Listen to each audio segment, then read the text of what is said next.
Wanajeshi wa Israeli wamechukuliwa hatua za kibinadamu baada ya tukio la kuharibu sanamu ya Yesu kusini mwa Lebanon. Tukio hilo limesababisha hasira kubwa mitandaoni baada ya picha hiyo kusambaa. Jeshi la Israel Defense Force IDF limesema askari aliyepiga sanamu ya Yesu kwa nyundo na mwenzake aliyepiga picha ya tukio hilo watatumikia kifungo cha jela siku 30. Aidha, wanajeshi hao wawili wameondolewa katika majukumu ya mapambano kufuatia uchunguzi uliofanywa na jeshi hilo, huku hatua zaidi zikitarajiwa dhidi yao. IDF pia imesema wanajeshi wengine 6 waliokuwepo eneo la tukio lakini wakashindwa kuzuia au kuripoti tukio hilo watashughulikiwa kwa njia tofauti. Tukio hilo lilitokea katika kijiji cha Dabel kusini mwa Lebanon na kulaaniwa vikali, huku Waziri Mkuu wa Israel Benjamin Netanyahu akieleza kushtushwa na kusikitishwa na kilichotokea.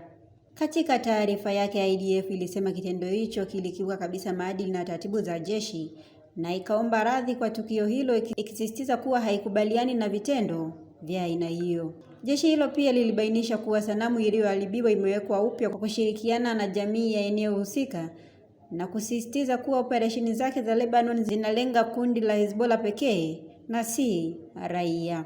Wakati huo huo, mapigano kati ya pande hizo yamesababisha madhara makubwa, huku zaidi ya watu milioni 1 wakilazimika kuhama makazi yao na maelfu kupoteza maisha, licha ya makubaliano kusitisha mapigano yaliyoanza hivi karibuni.